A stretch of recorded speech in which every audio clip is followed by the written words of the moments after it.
4 দশক পর একসঙ্গে 40% বেশি মাশুল বৃদ্ধি করল চট্টগ্রাম বন্দর কর্তৃপক্ষ, যাকে মরার উপর খাঁড়ার ঘা মনে করছেন আমদানি রপ্তানিকারকরা।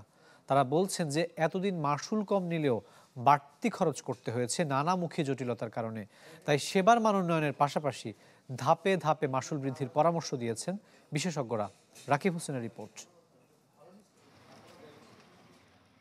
রপ্তানিমুখী তৈরি পোশাক সহ বিভিন্ন শিল্পের অ্যাক্সেসরিজ ও প্যাকেজিংয়ের জন্য 42 ধরনের পণ্য উৎপাদন করে ইন্ডেট গ্রুপ। এজন্য বছরে অন্তত 25,000 টন কাঁচামাল আমদানি করতে হয়, যার পুরোটাই কন্টেইনারে।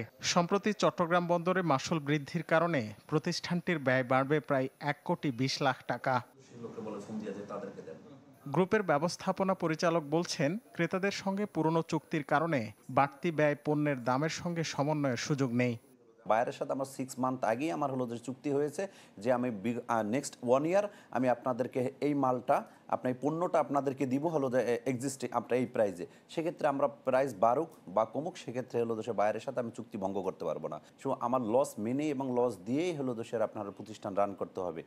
কি বুঝলেন ভাই? অনলি যেটাই চাই।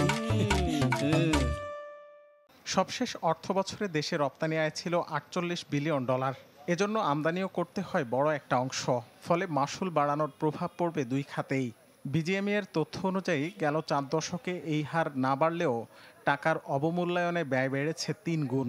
উদ্যোক্তারা বলছেন, বাড়তি মাশুলের বোঝা হুমকিতে ফেলবে সার্বিক ব্যবসা বাণিজ্য। ইম্পোর্টের সময় একবার আমাদেরকে চার্জ পে করতে হচ্ছে, আবার আমাদের এক্সপোর্টের সময় পে করতে হচ্ছে।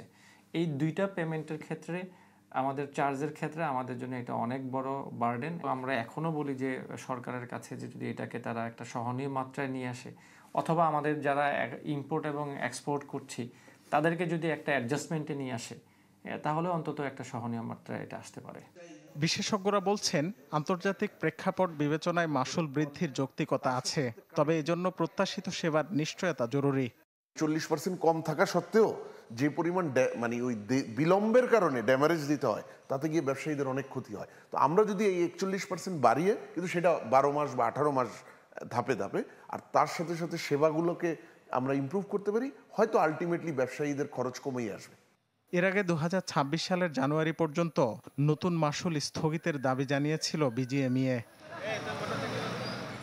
রাকিব হোসেন, চ্যানেল 24, ঢাকা।